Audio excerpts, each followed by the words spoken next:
Hi there. We've now completed 2 weeks in this course, and hopefully you've watched all of the videos and read all of the materials so that you're aware of the major players in the international environmental policy realm, and you also have a better idea about sustainability.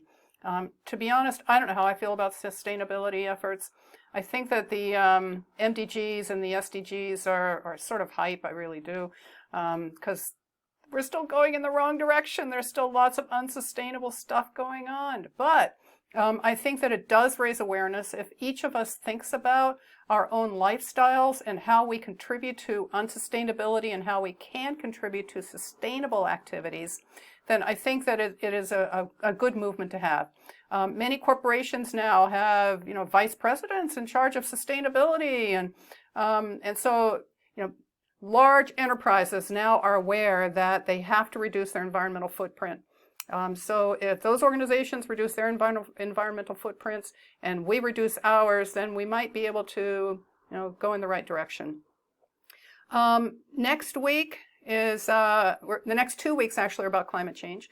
I thought it was important to introduce to you the science of climate change. So I tried to take sort of a balanced look. To be honest, it's clear to me. We have climate change, we have global warming. And so I wanted you to understand why and how we are measuring that.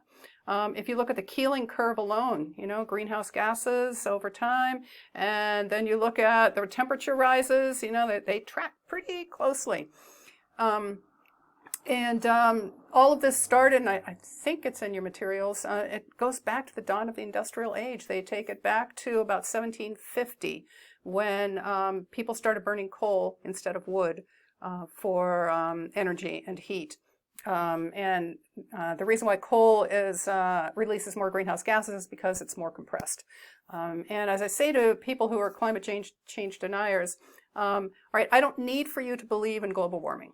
But do you think it's a good idea to dig into the earth and free up fossils that have been compressed for millions and millions of years and throw all of that up in the air? I mean, does that sound like a good idea? A couple of you on your essays pointed to air pollution, and I remarked that it's now the fifth leading cause of death worldwide. And why is that? Because of all of this pollution going up in the air, and a lot of it is from combustion of hydrocarbons. For me, as I said, the science is pretty clear. We are on a warming trend. But there's a lot of hype out there. There's a lot of scaremongering. And so you really have to do the research yourself if you want to understand what's actually happening. And it's not easy. It's not easy to find that stuff. So I know you don't have time because you're really busy with schoolwork. Some of you are carrying 18 credits. I don't know how you're doing it. God bless you.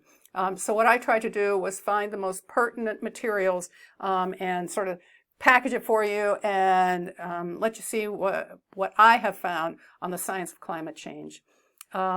Let's see, our Tuesday sessions are turning into discussion gatherings on whatever comes up.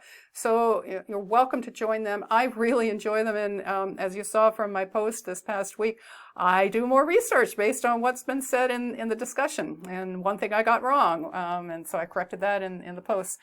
So I will always try to be intellectually honest with you. If I say something that I find out later was wrong, I'll always correct myself. And one more thing, yesterday, so Friday, whatever that was, the 28th, I guess, of August, I signed a contract to go to work for a Pittsburgh-based law firm in their environmental group. It's been 10 years since I've had a real job, and I spent that time as an environmental scholar with a focus on water, and they came to me and asked me if I would join their law firm.